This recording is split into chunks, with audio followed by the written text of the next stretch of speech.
Going in, yeah, I'm going all in. Getting flew out, yeah, you can bring a friend. Dive right in, let's go. Move forward and dip in your toes. Let the rhythm take control. It's going down tonight, yeah. Dive right in, let's go. Move forward and dip in your toes. Hey guys, what's going on, everybody? This is Dayne from NYYU. We'd like to welcome you to the Farm Report. Carlos, how you doing today? I'm well. How are you? After this weekend, I'm in great spirits. Absolutely, man. I'm there with you. Yeah. So first thing we got to hop into is how the kids did in their premiere weekend. Jasson Dominguez, first at bat. Oh my gosh. I just absolutely jumped through the moon. Yeah, man. I felt like a proud father, man. You should have. I know I was eating shit for a while, especially when he was, woke up on July 7th and he was still batting a buck 98. I'm like, just hold steady, keep the faith. But yeah, man, this is I would say this is the first time that I looked forward to a Yankee game since I could even remember. I can't even tell you when the last time that I was so hyped and ready for a game like this, for a regular season game. Yeah, I was just it was between Thursday night and Friday afternoon's game. It was the longest 24 hours that I have experienced in a long time. I'm just sitting there waiting. And when he got in that bat in the box in that first at bat against Verlander, I don't know if you saw this, but Pete and I had talked the day before, and I said, I really like the matchup. Yeah, I like the matchup, and I could see him tomahawking one or two in the first game, and that pitch goes out, and he goes to left field. I'm going, yes. Yeah, I saw the tweet the next day. I think that's when Pete tweeted it out. But I called you that morning. I called you that morning, did. Right? You did. You had a dream. I did. I was like, I have a dream that I don't know what. I had a dream that I don't know what it is, but I have a feeling that tonight he's going to smack one. He didn't hit a home run at all last week in Scranton, and the week before that, I think at Somerset, I think he had two. I want to say, but I said to you, I was like, he's due, and I think it's going to happen tonight. Yeah, and it did. I was in a pizzeria waiting to pick up my order, and I'm on my phone like this watching his at bat. And when he hit that pitch, I was like this. And when it went out, I was like, yeah. And the lady looked at me and she was like, did you just win a bet or something? Yeah. Oh my God. When I was watching it on game season, I was in there modding, and Pete was looking down, and the pitch, and you look up, and all you hear is this loud crack. And I was like, oh my gosh. But even more impressive to me than just what he did in the first at bat, you get to see how he played all weekend. And he did not look overmatched. He didn't, no. He looked like he belonged. Not only belonged, but he's been there before. The kid just is phenomenal. Yeah, he looked cool and calm. You had to love it, man. He was poised. He looked ready for the moment. I'm hoping that's the same thing is going to happen when he's at home tonight, or is it tomorrow? Yeah, tomorrow, because it'll be a little bit. The atmosphere will be a little bit different. He's coming home essentially. Right. I think he's a big stage, bright lights guy. It's what we've always said, and I think in New York, I don't think it's going to faze him. I think my God, if he hits a home run in that stadium tomorrow night, they might have to have like the fire department on standby, because that place is going to go bananas. I'm sure Dominguez is going to be in full of representing in full out there. Night. They will be. And then the other thing I wanted to talk about was his defense in center field. That has always been a little bit of a question mark. Yeah, and we talked about last week that the reads and roots were getting better. And if you noticed, he looked pretty decent in center field. There wasn't a play that he didn't get to that he should have. He caught everything in his area. He looked good. Yeah, I mean, we spoke about this. We touched on it last week, and I actually saw a couple of people online were talking about, his defense, like they were questioning it. And I said, but if you actually been watching his games at Somerset or even at Scranton, you'll see that the difference he's playing is a little bit different. His first step is good, where before even I, as the president of the Dominguez fan club would say, it's a little flaky. No, not flaky, but like there's some hesitation there. Right. And as of late, I hadn't been seeing that. He's playing with a lot more confidence. He's tracking balls a lot better. So I would definitely say that I have seen a noticeable improvement on his defense. Yeah, absolutely. There is. And the kid's still 20. He has time to learn and adapt. He's going to get better on those reads. He has the speed. He has the arm to be a center fielder. If he gets those reads and roots down, it isn't a question. Yeah, I definitely agree with you. I mean, I'm at a point now where before I was saying, yeah, you know what? I guess he could be the starting left fielder. Maybe once in a while he could switch to center field. But I think I'm changing that opinion. I'm more of, you know what? I think he'll be all right in center field. He'll continue to learn. He'll have Judge by his side who can also guide him or provide some guidance to him. I think we'll be okay there, which I guess in a way kind of changes my thinking in regards to how I wanted the Yankees to sign Bellinger. So that Jasson would play left field, but I'm not so sure if that's the route that the Yankees should take, mostly because the way he's playing right now, I think he's going to command a huge contract, and I don't think the Yankees are going to, play ball there. Yeah, I can see that, but if Jasson can stick in center field, I think the move is Soto. There's a lot of variables there because if Jasson sticks in center field, then what happens to Spencer Jones? Aaron Judge is getting older. I think that eventually he'll move to need some DH spots. And, Jones played first base in college too. If we really wanted him to, he could play outfield, DH, he can play all three different positions in the outfield. You could make him kind of float between those four positions and make it work out. See, I would agree with you, but the problem is the Yankees have an albatross at DH for the next 4 years, I think it is. 3 after this one, I think. Yeah. So and that's one of my major issues with Stanton is the fact that he's 33, but he's an old 33. I don't know what happened there because he looks like he's physically fit. He looks like he's 43 almost at times, and he's playing anyway. And when he's on the bases, he's pretty much clogging the base path because he's station to station. So I don't know. I would personally love for them to make a move there to ship him off to somewhere he likes, but we already know he has a no trade, and that's not going to be an easy move. Well, no, especially because the money that they get from the Marlins, if they trade Stanton, that money doesn't go with him. So his average annual value goes up from 21.5 with us to like 27.5. It's going to be hard to find somebody to take that deal. And let me just say for the record, I never liked this deal. Even if it was a steal, pretty much it was just starting Castro, and I think it was for Jorge Guzman at the time. Yeah. I just didn't like the deal. I didn't like the deal at all. But going back to this weekend, what I saw from this team is that there's a pulse. Right, there's energy that the vibe has changed, and you see that the guys are playing a little bit more with a little bit more hop in their steps. You see Judge looks happy. All the other guys are cheering on, Dominguez and Pereira and all these other guys.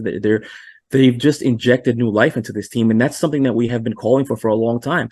It's one thing to be boring, but it's another thing to be old and boring and losing.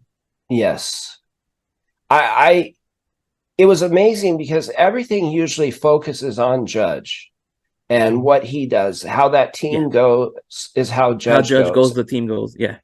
And this weekend, it wasn't that way. It wasn't like they were waiting for a Judge home run. These kids were getting on base. They were moving around. They were passing the baton when they needed to. They just looked phenomenal.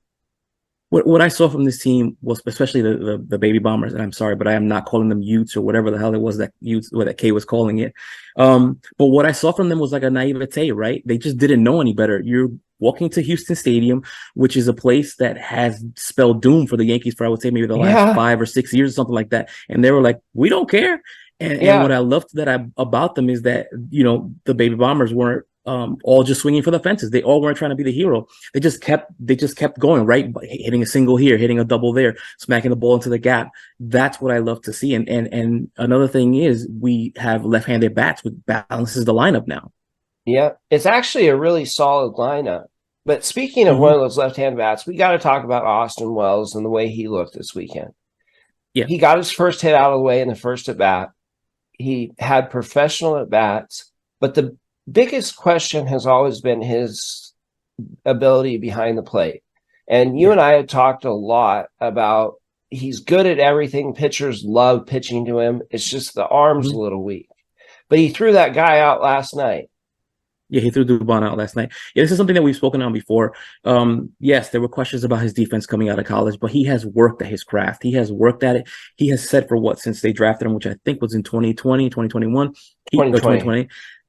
He has said that he wants to stick at catcher, and the Yankees have supported him in that, and he's worked at it. And if you look at all his statistics from his draft year to his second year, you'll see that there's notable improvement in not just his defense, not just because of the eye test, but in also the statistics back this up. The only thing that we have always said is that there's questions about his arm. He has a weak arm for the position. He's not Gary Sanchez. He's not Agustin Ramirez. He doesn't have that arm. But that could be mitigated a little bit with pop-up time, with quick release, with the pitcher holding on the runner better. So, even though he has a weak arm, that doesn't mean that everyone is going to steal every single base against him. Yeah, he's going to nab a guy here and there.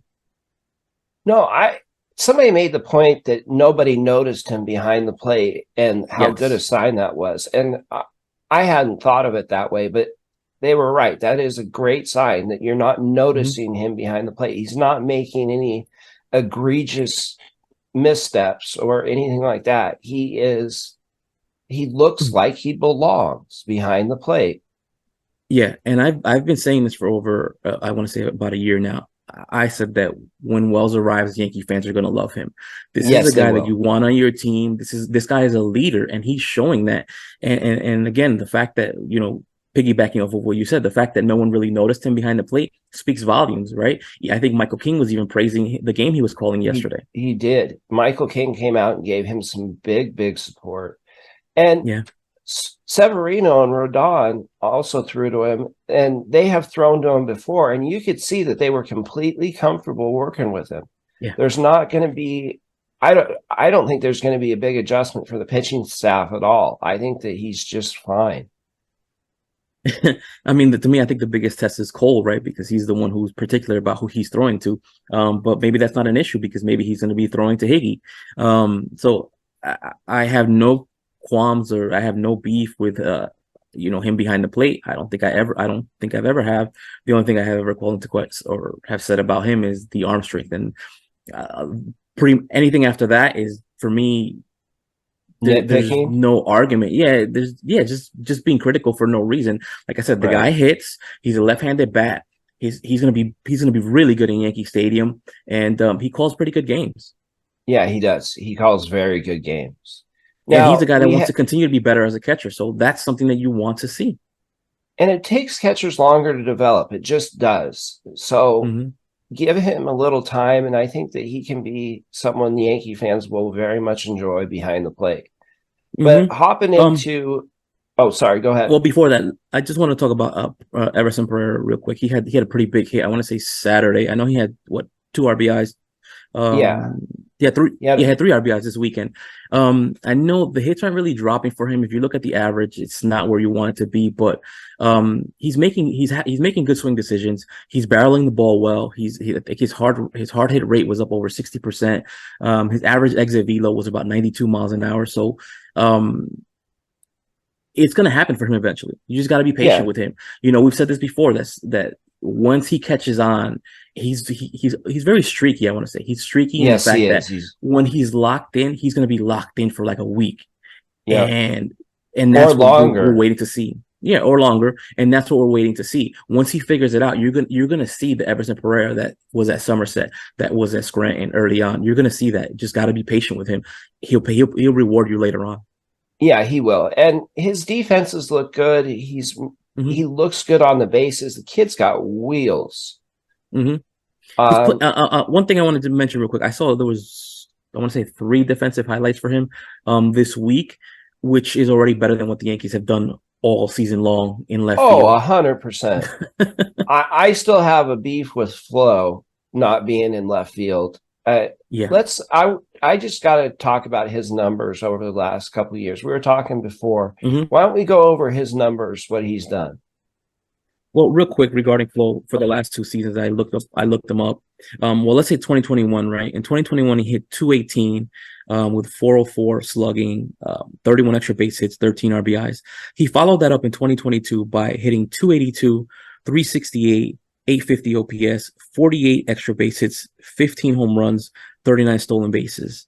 And then this season, he's hitting 280, 379 with a 927 OPS, 49 extra base hits, 24 home runs, 23 stolen bases. His walk rate is up to 14%.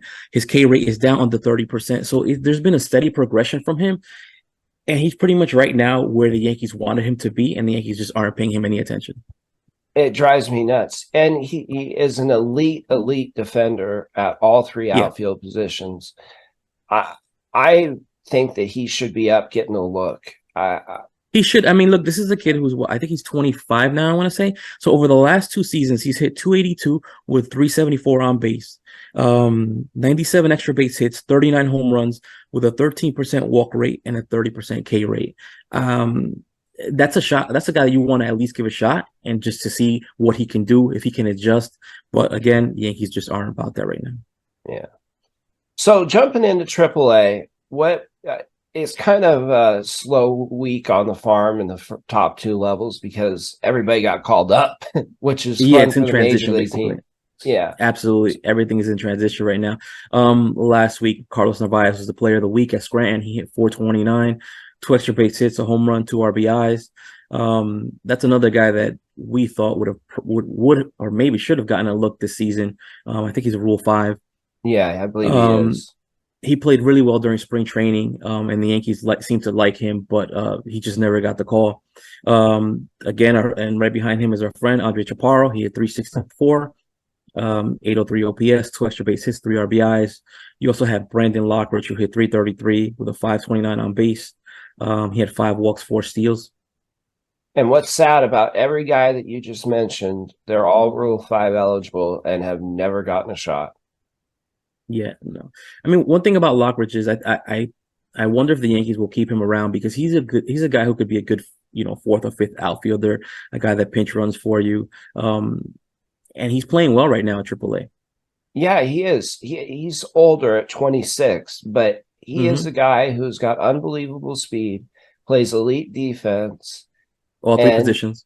At all 3 positions. He is your prototypical guy that you put on your playoff roster to sub in late for defense, pinch run when you need something.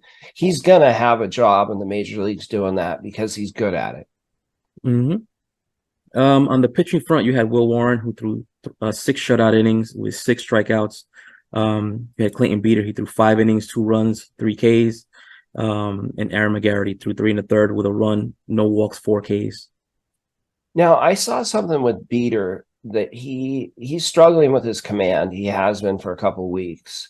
But last time he pitched, he threw 52% fastballs and like 40-something% sliders, completely ditched the changeup. I'm still of the opinion that I think he's a bullpen arm long term. I mean, if he can't figure out the command issues, I'm still big on Beeter, but if he can't figure out the command issues, then eventually that's probably going to be the route for him. He has the stuff to be a back-end bullpen piece, but we'll see if he continues to work at it and tries to figure out the command problems that he's having. Yeah. Now, jumping into AA, Spencer Jones. Go ahead. Regarding Spencer Jones, I mean, he's struggling a little bit right now. So I don't really have too much on him. He did have the big grand slam. Yes, this he week. did. Was for his first home run at AA. I don't know if you guys saw it, but it was just a missile. Yeah, it was. He just absolutely nuked that. I'm of the opinion, I see all the talent with Spencer Jones. It's very apparent, but there's things that he needs to work on that I don't expect him up anytime soon, like next year, maybe late next year, but he has some things that he needs to develop before he can come to the show. He's just I'm definitely in agreement with you there. I don't know. I don't want to say it's just his plate discipline, but the K rate right now it's not where I expected it, to be honest with you. I thought he was going to come into the season playing a lot better. Like, I didn't expect him to put up the same numbers that he put up at Tampa or FCL, but he has caught me a little bit by surprise. But he's still young. We'll see. We'll see if he works at his craft. I mean, this is what I like to see. I like to see players struggle to see how they overcome that thing. We saw that with Jasson at Tampa. You saw that again this season at Somerset. That's the makings of a guy who can get to the major leagues and then help ball club. Yeah, I agree. Now, the rest of AA, who else did? I know Drew Thorpe had another good outing. He did, but starting on the offensive front, you had Caleb Durbin, who returned this week. He hit 364, 6 extra base hits, a home run, 2 stolen bases. This guy's your prototypical leadoff hitter, I want to say. He doesn't have a lot of pop, but he's that pesky hitter who's going to get on base through the walk, slapping singles left and right, and then once he's on the bases, he's just a terror. I read that he has a strikeout percentage under 7% on the year. That is just flat impressive. Like I said, he's the prototypical leadoff hitter, or what one should be. He is. Then you no, go ahead. No, I was just in agreement with you about Durbin. Oh, I was gonna move on to Ben Rice. Ben Rice hit 296 this week, 914 OPS. 4 extra base hits, 2 home runs, 5 RBIs. Now, I've had a couple of people asking me if the Yankees are holding him back or if he's being somehow shafted or something like that. And what I've said to them is, look, Ben Rice, I thought was a very good hitter. I thought he was a guy who gets on base via the walk mostly up until his IL stint. Once he came back from the IL stint, he has just been a terror. He has played like a prototypical first baseman with displaying a lot of power. But that power is new. He's just coming into it. So, I mean, I can't really say, hey, they're holding him back. I don't think that's really the case. I think they want to see if it's legit or if he's just locked in right now. And I think that's something that you do want to see. Regarding moving him up to Scranton, yeah, sure. Let's give him a cup of coffee to end the season in Scranton. I mean, he's definitely earned it. And there's nothing there to hold him back, right? You have Chaparro playing first base, you just move him over to third base. Or Ben Rice can play first base, or he can play catcher. I'm not opposed to him getting a promotion, but I don't think they're purposely holding him back just to hold him back. The profile is so much different from before the IL stint to after the IL stint that you have to give it some time to see if it's for real, because there was nothing in his past that suggested that he was going to hit 15 home runs once he came off the IL. It's been a complete surprise in like a 30 game span. Yeah. So I agree with you. I want to see more. I want to see him go to the AFL or something like that and continue. Yeah, I think he's the perfect candidate for that. Yeah, I think he's the perfect candidate to go to Arizona. So, was there anybody else on the hitting side? No. Moving on to the pitchers, you had for me the pitcher of the week was Matt Sauer. He threw 6 2/3 innings, 1 run allowed, no walks, 11 Ks. And he's a guy who has had a few games like this where he just racks up the strikeouts. But I think his issue was mainly 18 17 guys last season. I think. Yeah, 17 last season. Yeah. What do you think? I know he's Rule 5 eligible this year. Do you think that he is someone they put on the 40-man? Do you think he's somebody that they let get drafted and maybe comes back? I thought he was somebody who was going to start the season at Scranton, but injuries said otherwise. I think he's only got I want to say maybe 6-7 games under his belt, something like that. Yeah. I don't know what the Yankees see him, to be honest with you. I mean, he's interesting because he piles up Ks left and right when he's on the mound. But the issues for I think the last 2 seasons have been getting him on the mound, I want to say. Yeah. I don't know if the Yankees are going to end up protecting him. They do have a lot of guys coming off of the 40-man coming this offseason, so we'll see what they do. And Drew Thorpe had another outing where he had 9 strikeouts. He just continues to impress. He didn't have his best stuff by any means. He didn't. This was actually his shortest outing, 5 1/3. But he only allowed 1 run with 9 strikeouts, and he hasn't had a game where he hasn't had a game with less than 9 strikeouts yet. No, not in AA. He's got what is it? 9, all 12, 9s and 1 9. Yeah. So he's just been absolutely phenomenal. Yep. I would not mind seeing him get a call up to the Bronx and just give him a few innings to see what he does, but that's probably pretty unlikely. But for next year, I think that he has a very good shot to be in the rotation at some point. I agree. The next guy you had Jack Neely, who we're both big on. He threw 3 in the third shutout innings with 1 walk, 5 strikeouts. Yeah, Neely, I think, is going to be a big part of the future of that bullpen. I wouldn't be surprised if he ends up being the closer. Yeah, I wouldn't either. I know a lot of people are not happy or don't trust Clay. No. So I mean, this is an option. This guy's an option for that role come next season, maybe sometime by midseason. We'll see. Yeah, he's got great stuff, and I think that he can he's got the personality to handle that closer role very, very well. So, anybody else in AA that you wanted to touch on? That was it. High A. That was it. At high A, for me, the player of the week was Jesus Rodriguez. I know you're huge on him. Yes, I am. 462 with a 1248 OPS, home run, 3 RBIs, 3 walks, 3 stolen bases. He's just another guy another catcher, but he just continues to hit everywhere he goes. Does. Yep, no matter where they put him, he just hits. Yeah, and that versatility playing first base, third base, left field, that's nice to have. You can put that bat in the lineup, and it's still going to perform no matter where you put him. I'm excited to see how he does the next couple weeks. Yeah, I mean, the only thing that I would say regarding that is I don't think that, these guys who do the prospect rankings give him any kind of love because of the fact that he doesn't have a true position. Right. Well, that's why you and I do our own list. Well, I was going to say, but I'm going to let you guys in on a little secret. I feel like a lot of these guys that do these prospect lists, they don't actually watch these players. They're just reading stat box scores. Speaking of which, did you see that report that came out about Spencer Jones not being athletic? I did. I think it was from Madden. Yeah, I did. I was like, yeah, okay, boomer. Yeah.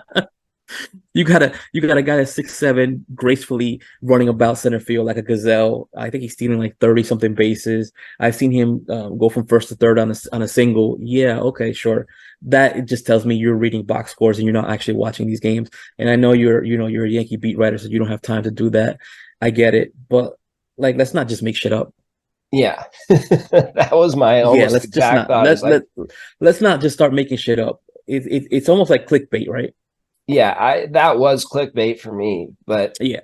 Anyway, you also had a guy who's starting to grow on me, which is Jared Wegner. He hit 357, 1114 OPS, 3 extra base hits, a home run, 2 RBIs. Anthony Hall hit 333, 3 RBIs. Jared Cerna hit 296, 3 extra base hits, an RBI, a stolen base. And Cole Gabrielson had 3 extra base hits, a home run, and 3 RBIs. Gotcha. I'm really excited about Cerna. He's performing well. We wanted him up sooner. I think that if he was in a different organization, he probably would have gotten a AA this year. I agree. I think so. I think he's on an 8-game hitting streak right now. The only thing that hasn't happened for him yet is I don't think he's had a home run at high A, and I'm not too concerned about that. He did hit 19 at Tampa. It's just a matter of time for him.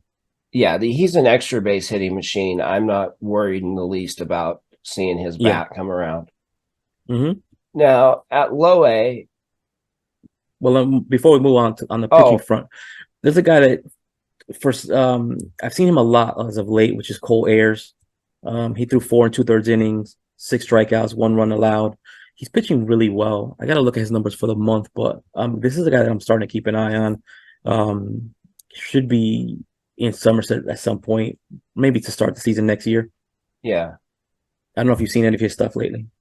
I haven't seen a lot of his stuff. I know that he's got a pretty good fastball, but I haven't really dived deeply into what else he does. He hasn't been on my radar to do that. But like you said, he's starting to look like he is a much improving pitching prospect. So he's someone I will pay attention to over the next few weeks. Yeah. Another guy, Anderson Munoz, he threw 4 2/3 innings, shutout, 2 walks, 6 strikeouts. Mason Vineyard, 4 shutout innings, allowed 1 hit, 6 strikeouts. Harrison Cohen, 3 innings, 1 run, 7 strikeouts. And our boy Luis Velasquez, 2 2/3 inning, shutout, no walks, 4 strikeouts. Yeah, I want to see him move up quick. I think he is going to be phenomenal. I think he had an amazing August. I don't know what the numbers are in front of me, but I thought it was something like he pitched to a 1-something ERA. I got to go back and post something about it, but he's had a phenomenal July and August. Yeah. So, was there anything else at high A you wanted to touch on? No, that's it for high. Low A? At low A, for me, the player of the week was George Lombard Jr. He hit 500, 642 on base, 1243 OPS, an extra base hit, 3 RBIs, 4 walks and stolen base. Now, he's someone I want to talk about for a minute because we have not talked about him at all. Yeah. I was a little questioning of the pick when we first heard it because we are so deep in middle infield talent that drafting another one seemed a little suspicious to me. But I got a report from a scout who wasn't a big fan of the pick at the time, who has seen him 3 or 4 times over the last month or so. And he sent me a message saying, I finally get what the Yankees saw in this kid. He does everything really well, but he doesn't do anything great. And that he's still so young. He's just turned 18 in June. That as the body fills out, he is going to start doing things even better. And that he is going to be, this guy thinks he's going to be a very, very good player.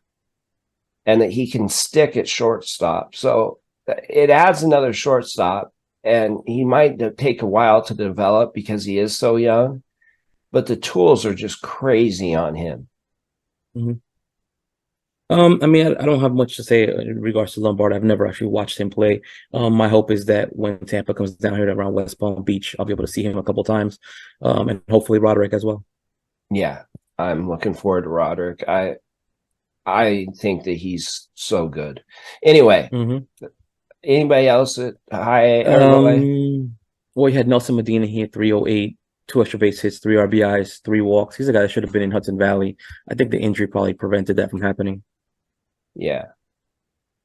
On the pitching front, you should have Sean Herman. He threw 8 shutout innings with 3 strikeouts, no walks. Yeah, I saw that, and he's had a couple decent outings this year. What do you think of him? I mean, remember, he was a kid that was drafted out of high school. I expected a better season from him. It's I would say it's been up and down for him. Yeah. He was promoted to Hudson Valley. I think he threw 1 game. It was a pretty good game, if I recall correctly. I don't remember what the numbers were, but I remember it was a pretty good game, and then he got sent right back down. Yeah. So, anybody else left to touch on? Jackson Fristow made his debut. He came back. He came up from the FCL. He threw 3 2/3 inning, 1 walk, 7 strikeouts, 1 run allowed. I'm sorry, that was Sebastian King I meant. So Sebastian King threw 2 1/3, 6 strikeouts, no walks. This was a guy that I thought was going to get promoted a while ago because he was probably the best or one of the best options out of the bullpen, him and Osea Rodriguez. Yeah, but neither of them got promoted. Yeah, they did. No, Osea got promoted, I think, a month ago, and Sebastian just got it a few weeks ago. A week ago. I'm thinking, I don't know where I'm thinking, but obviously it's not right. So later this week, we have our show on Yankees Farm channel that we're going to do about what to expect, what we have coming next year from the farm system. When are we thinking about debuting that? That'll probably be on Thursday, I want to say. Right. And then we're trying to line up some really cool interviews for you guys too. So stay tuned for that. Los, it's a pleasure. We'll see you guys later. Later, guys.